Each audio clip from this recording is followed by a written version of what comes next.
Arachnoland had spiders, and Chirps had hundreds of different birds. There were rooms for cats, dogs, hogs, and more. "I wonder what's in little critters," Tammy said. "There's only one way to find out," Jimmy replied as they walked in together. As they looked at all the small and sometimes unusual animals, they were amazed that people had these as pets. There were mice, chipmunks, moles, starfish, snails, clams, beetles, and all things small. "Look at this," squealed Tammy, "a hermit crab." "Cool," replied Jimmy. Although the crab didn't do much, they watched with fascination as it crawled over the sand and rocks. Once in a while, it would start to come out of its shell and then quickly pop back in and cover its face with its giant claw. "He's looking for a new and bigger shell for his home," said their mom. "I'm glad I was able to find you two. This place is big." Tammy looked at the crab and said, "Bye, Hector. We'll miss you." Jimmy waved to him and turned to walk away. As the three were leaving, they heard a tapping on the glass.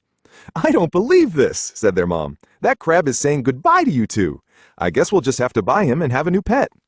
Now the fun began. They had the salesperson get Hector, since Tammy already named him, and put him into a box. Then they bought him a new cage, hermit crab bedding, several shells, a swimming pool, water dish, special food, some rocks, and everything Hector needed to be at home, in their home. Tammy and Jimmy took excellent care of Hector, and their mom was happy to see that they were so responsible with their little friend.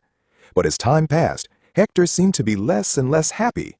After all, no matter how nice his human friends were, he didn't have any friends of his own kind. Hector missed his family and the open spaces of the lagoon that he was accustomed to. One morning, Jimmy and Tammy decided that although Hector was a good pet, he deserved things they couldn't give him. "Mom," Tammy asked from across the room, "can we let Hector go?" "Don't you like him anymore?" she inquired. "Of course we do," said Jimmy. "But he isn't happy here, and setting him free would be the best for him." Their mom thought. "Tammy and Jimmy are very unselfish and very smart. I am so proud of them." Later that day, their mom took Tammy, Jimmy, Hector, and all of Hector's things to the lagoon across from the plaza. Tammy carefully took Hector from his cage and placed him in the sand next to the shallows. Jimmy put his swimming pool and rocks in the sand, and their mom placed his food dish securely between two rocks. As they left with the empty cage, they thought they heard a faint tapping on a rock. They turned to see Hector and several other hermit crabs slowly crawling into the shallows. They thought they heard a faint tapping on a rock.